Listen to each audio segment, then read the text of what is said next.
गणेश चालीसा। ओम श्री गणेशाय नमः।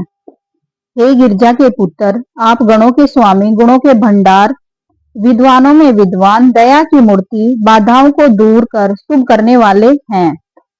हे गौरी पुत्र गणेश, आप शुभ दाता प्रदान करने वाले, गणों के नायक, हाथी के मुख वाले, सुख के भंडार व बुद्धि के देने वाले हैं। आपकी नाभि सुंदर है, सूंड टेढ़ी है, आपके ललाट पर मन को हरने वाली सुंदर त्रिपुंड तिलक सुशोभित है। गले में मणियों की माला पड़ी है, सिर पर सोने का मुकुट शोभा पा रहा है, आपके नेत्र विशाल है। हे गजानन, आपके एक हाथ में पुस्तक व दूसरे हाथ में कुठार एक प्रकार का आयुध है, गले में माला सुशोभित है, आपके शरीर पर पीले वस्त्र शोभामान है, आपके चरणों का मुनिगण सदैव ध्यान करते हैं। हे गणेश जी, आप शिव पार्वती के पुत्र, कार्तिकेय के भ्राता हैं, ये सारा विश्व जानता है, रिद्धि सिद्धि चवर डुलाते हैं। गणपति, आप वाहन मूषक हैं, ये भी जग विदित है। अब मैं आपके जन्म की कथा कहता हूँ, जो पवित्र, सुखकर व मंगलकारी है। हे गणपति, पिछले समय में हिमालय पुत्री ने पुत्र प्राप्ति के लिए बड़ा भारी यज्ञ किया। जब यज्ञ पूर्ण हो गया, तब भगवान विष्णु ब्राह्मण का रूप धरकर यज्ञ स्थल पर पहुंचे। प्रभु को प्रसन्न देखकर हिमालय पुत्री ने भक्तों के हितार्थ उनसे प्रार्थना की। शैल कुमारी की प्रार्थना से प्रसन्न होकर भगवान विष्णु ने उन्हें वर दिया कि तुम्हें बिना गर्भ धारण किए बलवान, बुद्धिमान, कुशल पुत्र की प्राप्ति होगी, जो देवताओं, मनुष्यों, ऋषि और मुनियों सबके लिए सुखकारी होगा। हे गणों के नायक, गुणों व ज्ञान के भंडार, देवों में प्रथम पूजनीय हे देवपति, तब आप तेज रूप में प्रकट हुए।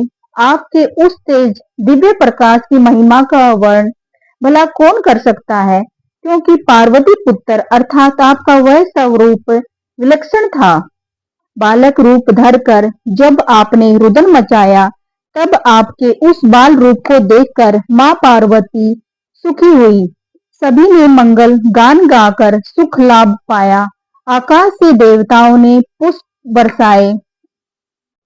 पुत्र प्राप्ति की खुशी से भगवान शिव ने अनेक प्रकार का दान किया। देवों, मुनियों, मनुजों ने कष्टों से मुक्ति पाली। शिव पार्वती के आंगन में खुशियां मनाई गई, लेकिन शनिदेव उस समय नहीं आए।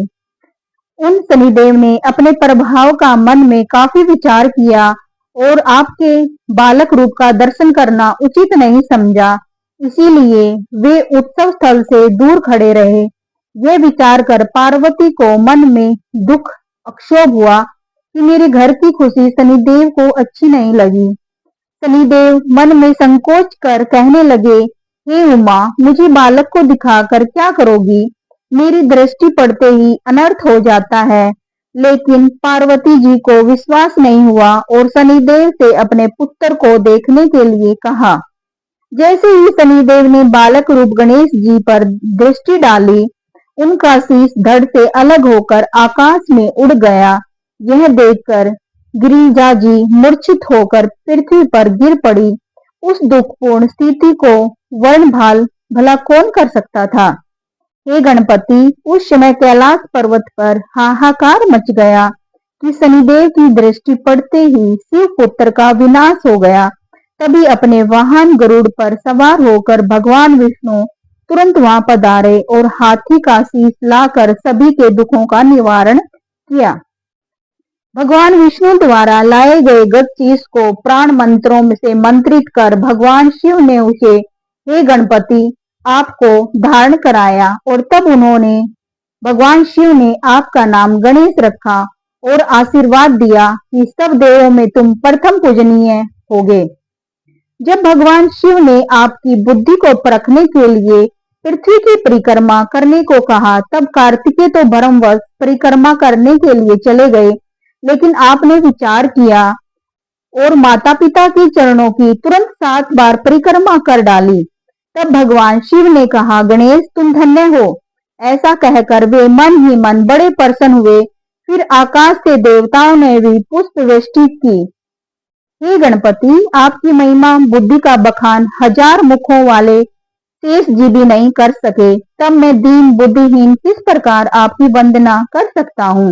हे प्रभु, भक्त राम सुंदर आपके गुण गाता है। ऋषि दुर्वासा ने भी आपके प्रसंग में आपकी आराधना की थी। हे गजानन, मुझ दिन पर भी दया करके मुझे शक्ति और भक्ति दीजिए।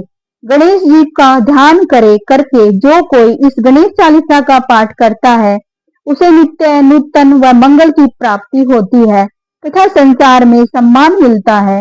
हे मंगल मूर्ति, गणेश जी की इस चालीसा की रचना विक्रम संवत 10,000 में ऋषि पंचमी के दिन पूर्ण की गई थी। जय श्री गणेश।